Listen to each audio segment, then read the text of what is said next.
IVC. The other day I was digging through the record collection, trying to find stuff that I could discard because I need a bit of space. I noticed how many duplicate copies of albums I've got. And that's an obvious place to start when you're trying to whittle down the collection a bit. But when I started pulling them out, I realised that they were there for the reason, these duplicates. And I thought I'd share some of those duplicates with you and my reasons for keeping them. I don't think I'm a hoarder. House isn't quite buried in vinyl yet, but my wife may beg to differ. Be interested to know what reasons you might have for keeping multiple copies of the same album, and perhaps we can start a support group. So yeah, let's get to it. Just a bit of fun. First, and perhaps the most obvious reason, is because I really like an album and some irrational part of my brain decides I need to have more than one copy. So I have Trouble's self-titled album, Rick Rubin produced, one of my favourite albums, absolutely love it. This is a UK original. It's on the Deaf American label.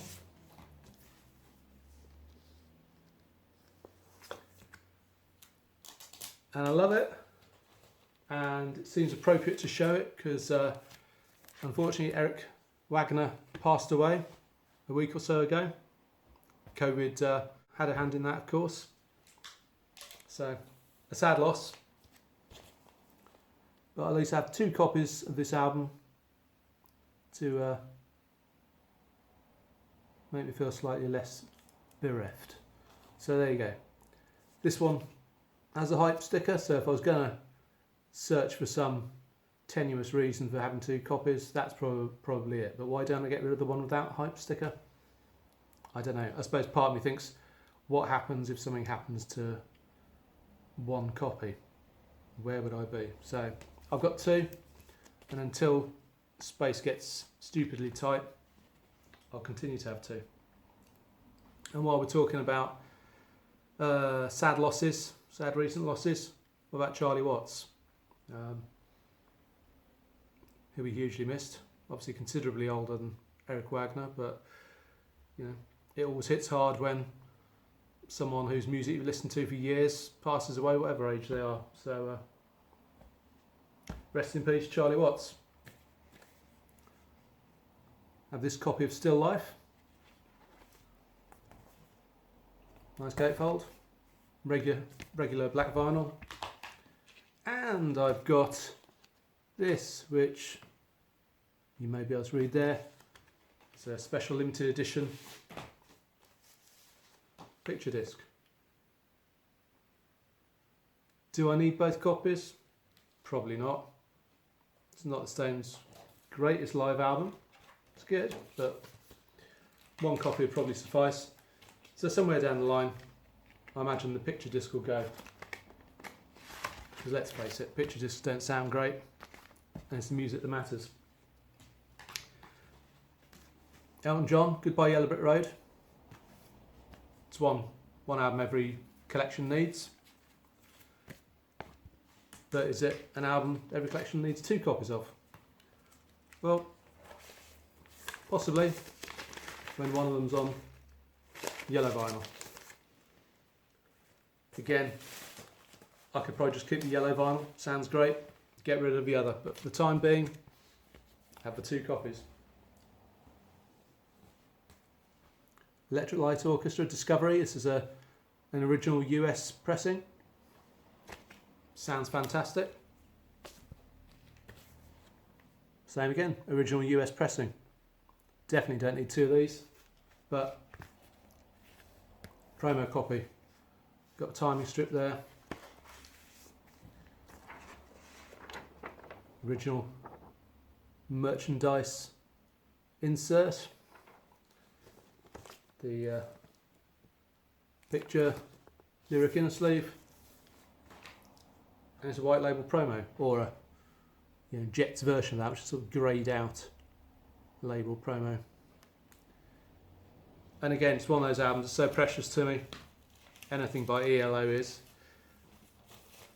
just having 2 copies of it doesn't seem excessive, so for the time being at least, I'll be hanging on to them both.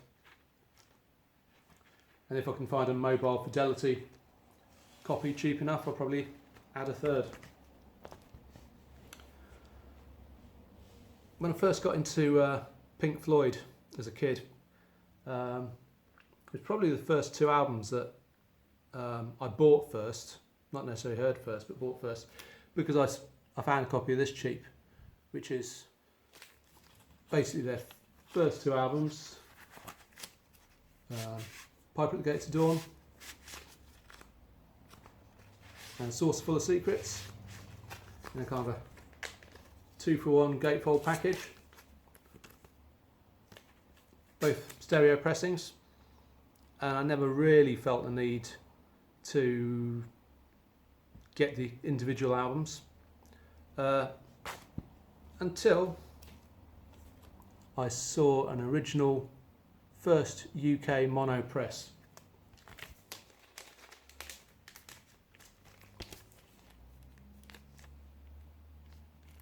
And couldn't pass it up. It's on the blue and black Columbia label, and being mono, it does sound different. It's got there's definitely a different mix to the sound. Some of the instrumentation definitely sounds different. And I've heard the difference between stereo and mono being described before as stereo is like gives you width and mono gives you depth, so that you're still getting that sort of 3D effect, but it's coming at you from a different direction, and that pretty much sums it up. The fact that I picked that mono Piper at the Gates of Dawn album up for £1 in a charity shop a few years back just adds to the appeal. It's probably one of my most valuable records, and sounds superb. Really nice plain copy. Similarly, McCartney's Ram, great album, stereo pressing, and I think in 2012, this won't show up too well, but there you go, the mono pressing came out, official release, even though it's made to look like some ropey sort of white label bootleg. There's a numbered limited pressing, and the labels again have that kind of white label promo thing going on with just the album name and the individual album number there. What's mine? Number 3122, and I think there were 15,000 of these pressed. I think so, something like that. And again, sounds great in vinyl. Very different experience. So yeah, so far I think I'm doing a pretty good job at justifying why I've got duplicates. But be interested to hear what you've got to say. And again, stick with the sort of Beatles theme. We've got an original stereo UK rubber sole.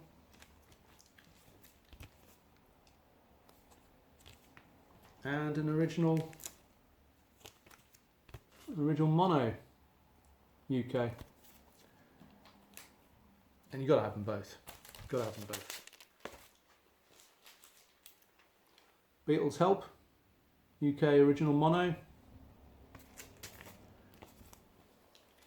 And then my stereo copies are a German pressing. And you can see the sleeve design is different. Back cover's pretty much the same. But again, worth having for the different artwork on that one. Sometimes I suppose an album is worth hanging on to because it is valuable, and yeah, I could sell it and buy something else, but some of these things are only going to go up in value. One such album is this, Badlands debut, which featured Jakey Lee, who had previously been in Ozzy Osbourne's band. And this is a UK or German pressed promo copy. and this has become a sought after album. A bit of a story behind this. Eric Gillen, Ray Gillen, sorry, the singer, he caught HIV, got full-blown AIDS, and was a little bit careless going around passing it on to various women. Don't think he took the news of having AIDS too well, as you wouldn't, and didn't behave particularly responsibly when he knew he had it. And this is never going to get reissued because all the families of his victims basically are just blocking the re-release, or at the very least saying that if it's ever re-released they want full royalties for it. So there's no reason why any record company would put it out, I don't think. So even the CD of this has become hard to get. So I've got the German pressed UK original, and I've got the US original. And my excuse for this, like I say, is because it's getting valuable, and also the US copy is my wife's copy. So she had that when I met her, and we sort of pooled our record collections. Not that there's an awful lot that she had that I didn't, but this was one that was well worth hanging on to. Then you get foreign pressings. I've got the UK original of The Game by Queen with the typical ringwear on that foil cover. And then I've got a Zimbabwean pressing. And I saw this in a charity shop and couldn't pass it up. Yeah, £1 for an unusual pressing of a Queen album seemed like an absolute bargain. And it sounds great. I mean, it's not some... I mean, the sleeve is obviously some recycled cardboard sort of job. But it's an official pressing. You know, it's on the EMI label. And it sounds fantastic. And unusually for albums that come out of Africa, it's not trashed. So that's an interesting curio to hang on to. And Peter Gabriel's, I think it's his 4th solo album, otherwise known as Melt. That's the UK pressing. And came out at the same time as the German pressing, which says helpfully there, Eine Deutsche Album. And all the titles have been translated into German. And Peter Gabriel's even gone so far as to re-record all the vocals in German. So, again, it's well worth having for that reason. Probably more as a curio than anything, because I think if I want to listen to this album, I tend to listen to the English version, but it's just an interesting take on that album, really. And next up, Deep Purple's, what would this have been? Their second album, I think, Book of Taliesin. And this is the US pressing on Tetragrammaton Records. And this actually came out the year before the UK pressing. For some reason it was delayed in the UK. This, I think, came out in 68 and the UK one in 69. This came in a single sleeve. There's the Tetragrammaton label. And then the UK pressing, this isn't original, it's a sort of mid-70s, I think, Harvest Heritage reissue. That came out in a gatefold sleeve. Different pictures on the back. And the main reason for keeping both copies is the track listing is different. The US original, if you like, second track on the first side was Hard Road, and that was replaced with Ring That Neck on the UK edition. So, again, 2 copies, same album. Another great reason for keeping both, in my head anyway. This was an album I loved when it came out back in 81. I remember hearing the track Live Wire on the Friday Rock Show. Tommy Vance played that, I didn't catch the artist's name when he played it, and scoured my local Our Price Records, desperately trying to find a record that had a track on it called Livewire, and eventually found this and loved it. And this came out on Elektra Records. It was produced, or at least remixed, by Roy Thomas Baker to give them a bit of bit of professionalism to their sounds, a bit more of a slick feel.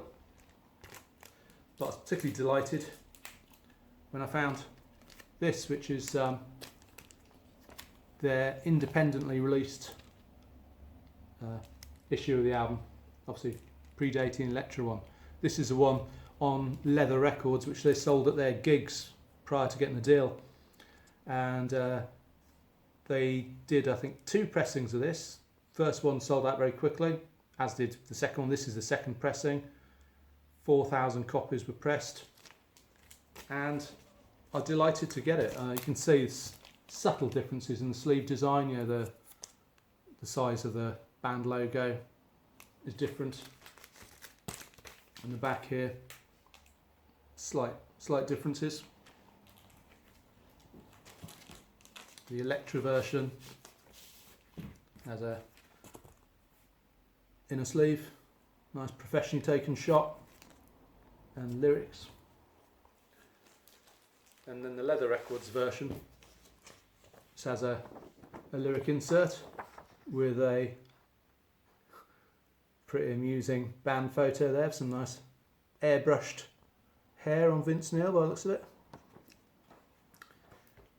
And there you go, there's the Leather Records label. And I picked this up in it's in the Record Tape Exchange in Notting Hill Gate in London, around about the mid-80s, I think. And I don't think they knew what they were selling. They obviously thought it was just a regular copy of Too Fast for Love, and I think I got it for £3. So that was a bargain. Another reason for hanging on to this Leather Records version is that it's got an additional track which didn't make it to the Roy Thomas Baker remixed Elektra version, and that track is Stick to Your Guns, which is well worth having. Another classic album, debut by Jellyfish, came out in '89, I think. I can't read that in this light, but yeah, I think no, maybe later than that, maybe '91. A great album. Always preferred Spilt Milk, their follow-up, but this is a superb album in its own right. And I love it so much that, as well as having the UK original, I've got the UK, I guess, second pressing, which they put out same year, once they'd been nominated for a Brit Award, and there's a hype sticker there. And it comes with, as that band there says, a free live 12-inch EP. So I imagine that's a little bit harder to get than this one, but you know, all the Jellyfish albums are becoming pretty sought after now. Then I'm a big fan of Alan Parsons Project, and it's the first album by them.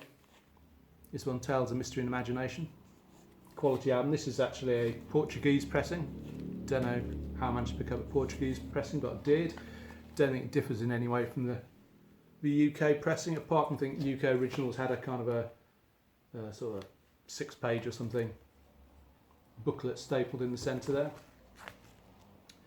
But back in '87, I think it was, when CDs were taking over, the album was completely remixed and remastered. Certain parts I think were re-recorded, and some narration by Orson Welles, which had been cut off the original pressing. You can see the artwork's different as well.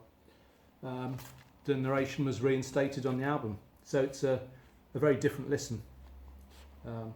Interesting enough, in the sleeve notes, sleeve notes on a vinyl album, it says, for best results, this album should be heard on compact disc. Okay, if you say so. Sounds pretty good on vinyl though. And they've reinstituted the stapled in booklet in that one as well. So that's well worth getting, even if you've got the original, because it's so different. Okay, sometimes I find I've got duplicates simply because the artwork is different in different territories. I've got the UK pressing of Hard Promises by Tom Petty, and I've got the US pressing. Both sound great, no differences in the track listing or the sequencing or anything like that. It just comes down to the fact that somehow or another I've ended up with 2 copies, and one day I will make the decision as to which one I keep. I'm leaning towards this one just because I think the artwork's better. I like the rack of 7-inch singles behind Tom Petty there, just a little more interesting than that cover. And then a couple of slightly strange ones to finish. Danish band, Disneyland After Dark, and they had, I think, a couple of albums prior to this in their, home nation, but this is the one that kind of got people's attention in the UK, and unfortunately got the attention of the Disney Corporation, who I think basically told them, cut it out, you got to change your name, you're not using that, which is why later copies went under the name DAD. And I don't think there's any particular great value in the one called Disneyland After Dark, but it's interesting to see the different names along the top there. And I've only just noticed that the band photo is actually different, isn't it? Arranged differently. But yeah, really good album. That UK pressing is a promo again. Band ripe for rediscovery, I think. I think they've reformed not so long ago. I think they're out, or if it wasn't for COVID, would be out touring fairly regularly. Yeah, some good stuff there. And the final one of my favourite bands, Deep Purple. One of my least favourite albums by them, Concerto for Group and Orchestra. It's the first time Ian Gillan had appeared on record with them. And, has its high points. I don't think it is of great appeal to classical fans, and rock fans I think would probably rather go with one of their full-on rock albums. But it's one you have to have in the collection if you're a Deep Purple fan. Whether you need to have 2, I don't know, particularly as they're both UK pressings. But this one I'm hanging on to for the simple reason that we have Concerto for Group and Orchestra on side 2, and the side 1 label tells you that it's the Electric Light Orchestra's debut. It plays Deep Purple, but it's just got the ELO label on it. Just a quirky little anomaly like that just makes me loath to let go of it. Let's face it, it's probably the only one in the world that's got that particular screw up on the label, so I'm going to hang on to it. So there you go, numerous duplicate albums. I've got a ton of others, but you don't want to see those. They might crop up in some other videos at some point. But I'd be interested to know what makes you hang on to multiple copies of an album. If you're just a hoarder, fine. But if there's any other reasons you can think of, yeah, let me know. Be interested to know what you think. Okay, talk to you again soon, and bye for now.